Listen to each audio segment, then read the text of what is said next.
ഇനി റവന്യൂ മന്ത്രിയുടെ വാഗ്ദാനങ്ങളാണ്. വയനാട് ടൗൺഷിപ്പിലെ വീടുകളിൽ ദുരന്തബാധിതർക്ക് താമസിക്കാനുള്ള സൗകര്യം വേഗത്തിലുണ്ടാക്കുമെന്ന് റവന്യൂ മന്ത്രി എ.പി. അനിൽകുമാർ പറയുന്നു. ഒപ്പം തന്നെ വീടുകൾ നൽകിയെന്ന് സാങ്കേതികമായിട്ട് പറയുമ്പോഴും ആളുകൾക്ക് അവിടെ താമസിക്കാൻ കഴിയുന്ന സ്ഥിതിയല്ല എന്ന് റവന്യൂ മന്ത്രി സൂചിപ്പിച്ചു. അതിവേഗ റെയിൽ പദ്ധതിയിൽ CPIM-ന്റെ അടക്കം അഭിപ്രായം പരിശോധിച്ച് മുന്നോട്ടു പോകുമെന്നും എ.പി. അനിൽകുമാർ പറഞ്ഞു.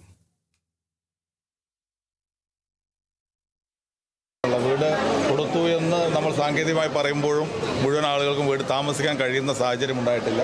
അപ്പോൾ അത് എത്രയും പെട്ടെന്ന് നൽകുക എന്നുള്ളതായിരിക്കും ഈ ഗവൺമെൻറ്റിൻ്റെ സമീപനം. കേരളത്തെ മുഴുവൻ ബാധിക്കുന്ന ഇത്തരം കാര്യങ്ങളിൽ നമുക്ക് എല്ലാ വിഭാഗം ജനങ്ങളുടെയും ഇന്ന് പ്രതിപക്ഷത്തിരിക്കുന്ന CPM-ൻ്റെ ഉൾപ്പെടെയുള്ള അഭിപ്രായങ്ങൾ എന്താണ് എന്ന് പരിശോധിച്ച് ജനങ്ങൾക്ക് ഉപകാരപ്രദമാകുന്ന എന്നാൽ നമ്മുടെ പരിസ്ഥിതിക്ക് പ്രയാസം പരമാവധി കുറയ്ക്കുന്ന ഒരു പദ്ധതിയെക്കുറിച്ച് ആലോചിക്കുമ്പോൾ നമുക്ക് പല ചർച്ചകളും പലരുമായി നടത്തേണ്ടി വരും.